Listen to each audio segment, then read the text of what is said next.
Alright, I stopped and restarted my recording because I guess I'll take the touch of magic off. I am now going to.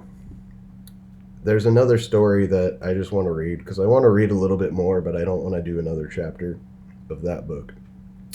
So I'm going to read one of my favorite stories. So, hold on one second.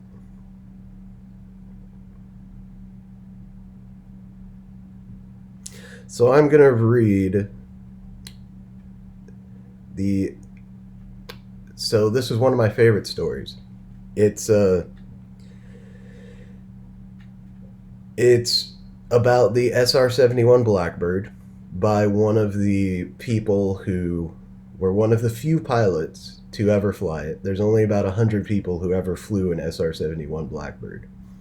And if you don't know, the SR-71 Blackbird is a very sexy plane, but it's also the fastest plane. It was classified for like years, and it's one of the fastest planes ever made. Like its top speed is actually classified, but also it's so fast and it flew so high that standard evasive procedures was simply to speed up, because if they detected a surface to air missile pointed at their Blackbird, they could just speed up and go faster. And even though the missile could go faster than they could, the missile also had to climb to 80,000 feet, which means it ran out of gas before it could catch up to the Blackbird. So you just if you ever detected someone trying to attack you, you just sped up and left. So, this is what's called the SR-71 Speed Check Stories. And this is by Major Brian Shul, who wrote the book Sled Driver. And unfortunately, they didn't make very many copies, so it's cost like $1,000 to get a copy of it. But it is something that I want at some point. So here's the story. There are a lot of things we couldn't do in an SR-71, but we were the fastest guys on the block and loved reminding our fellow aviators of this fact. People often asked us if, because of this fact, it was fun to fly the jet. Fun would not be the first word I would use to describe flying this plane. Intense, maybe. Even cerebral. But there was one day in our sled experience when we would have to say that it was pure fun to be the fastest guys out there, at least for a moment. It occurred when Walt and I were flying our final training sortie. We needed 100 hours in the jet to complete our training and attain mission-ready status. Somewhere over Colorado, we had passed the century mark. We had made the turn in Arizona, and the jet was performing flawlessly. My gauges were wired in the front seat, and we were starting to feel pretty good about ourselves, not only because we would soon be flying real missions, but because we had gained a great deal of confidence in the plane in the last 10 months.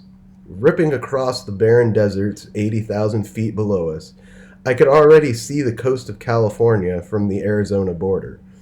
I was finally, after many humbling months of simulators and study, ahead of the jet. I was beginning to feel a bit sorry for Walter in the back seat. There he was, with no really good view of the incredible sights before us, tasked with monitoring 4 different radios. This was good practice for him when we began flying real missions, when a priority transmission from headquarters could be vital. It had been difficult, too, for me to relinquish control of the radios, as during my entire flying career I had controlled my own transmissions. But it was part of the division of duties in this plane, and I had adjusted to it. I still insisted on talking on the radio while we were on the ground, however. Walt was so good at many things, but he couldn't match my expertise at sounding smooth on the radios, a skill that had been honed sharply with years in fire squadrons, where the slightest radio miscue was grounds for beheading. He understood that and allowed me that luxury. Just to get a sense of what Walt had to contend with, I pulled the radio toggle switches and monitored the frequencies along with them. The predominant radio chatter was from Los Angeles Center, far below us, controlling daily traffic in their sector. While they had this in their scope, albeit briefly, we were in uncontrolled airspace and normally would not talk to them unless we needed to descend into their airspace. We listened as the shaky voice of a lone Cessna pilot asked Center for a readout of his ground speed. Center replied, "November Charlie 175, I'm showing you at 90 knots on the ground."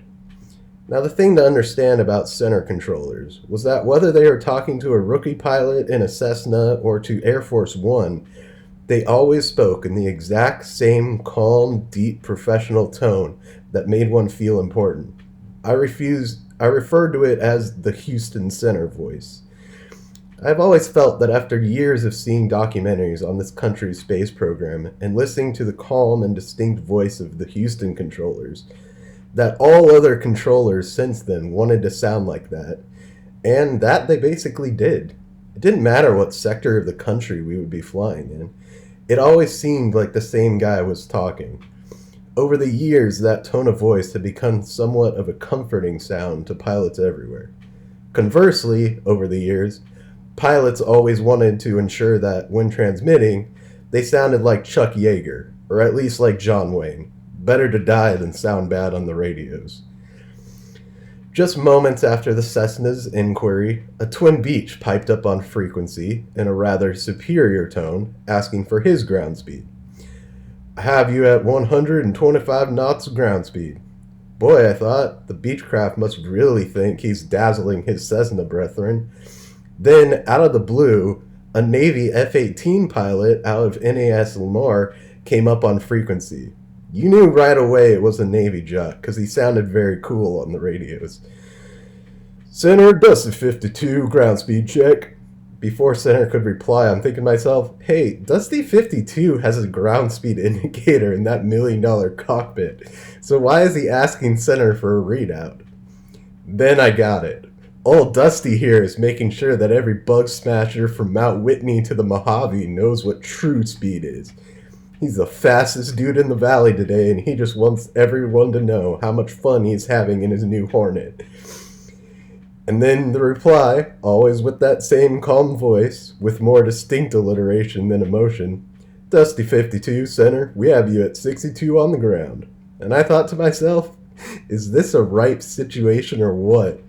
As my hand instinctively reached for the mic button, I had to remind myself that Walt was in control of the radios.